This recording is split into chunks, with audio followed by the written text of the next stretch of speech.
In today's video, I'm going to teach you how to share a NotebookLM project with others, whether for collaboration or just to share information. This is a straightforward process, and I'll guide you through each step, ensuring you have a seamless experience. First things first, you'll want to open up your web browser and go to Google's homepage.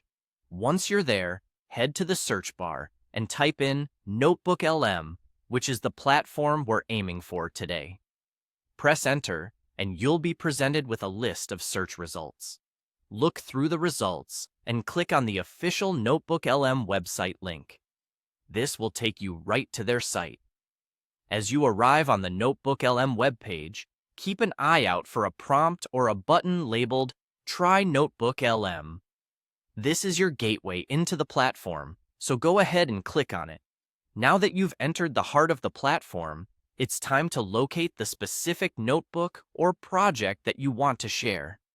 You might notice several options if you've been working on multiple projects, so go ahead and click on the one you intend to share.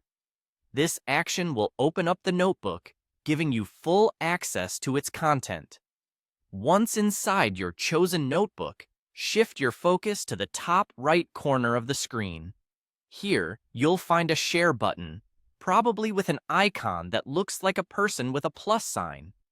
Clicking on this will activate the sharing panel, an essential tool in our process today. The sharing panel will have a section labeled Add People and Groups. Here, you'll type in the email address of the person you want to share the notebook with. Remember to ensure that the spelling is precise so that the invitation is sent to the correct individual. After entering the email address, you'll have an important decision to make: the role of the invitee.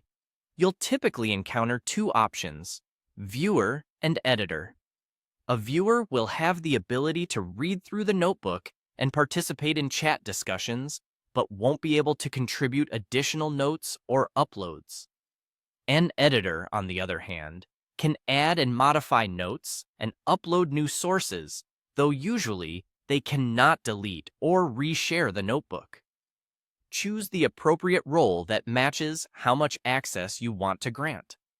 With everything set up, your final task is simple: locate and click on the Send button. By doing so, you will dispatch the invite, granting the recipient access to your NotebookLM project based on the permissions you selected. From start to finish, you've successfully navigated the process of sharing a NotebookLM project. This functionality can dramatically enhance collaboration and information sharing, making it a vital tool in any project-oriented environment. Thanks for following along today, and happy sharing!